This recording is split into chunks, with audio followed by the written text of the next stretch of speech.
بسم اللہ الرحمن الرحیم۔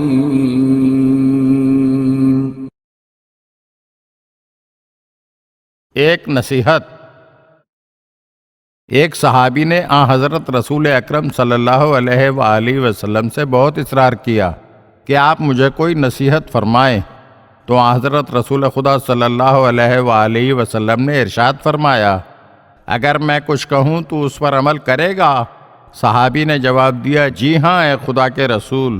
حضرت رسول خدا صلی اللہ علیہ وآلہ وسلم نے جب اس سے 3 بار اقرار لے لیا اور اس کو اس کے مطلب کی اہمیت کی طرف جو آپ فرمانا چاہتے تھے متوجہ کیا، تو پھر حضرت صلی اللہ علیہ وآلہ وسلم نے اس سے فرمایا، کسی کام کے ارادے سے پہلے اس کے نتیجے اور انجام کے بارے میں غور و فکر کر لیا کرو۔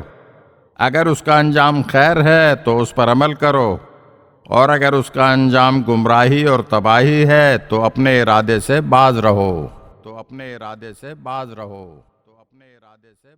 اگر آپ ہمارے چینل کی نئی ویڈیوز دیکھنا چاہتے ہیں تو ہمارے چینل کو سبسکرائب کریں اور گھنٹی کے بٹن کو دبائیے تاکہ ہر آنے والی ویڈیو آپ کو جلد موصول ہو سکے۔ اور ہاں، لائک اور شیئر ضرور کیجیے اور اپنے قیمتی کمنٹ سے ہمیں آگاہ کیجیے۔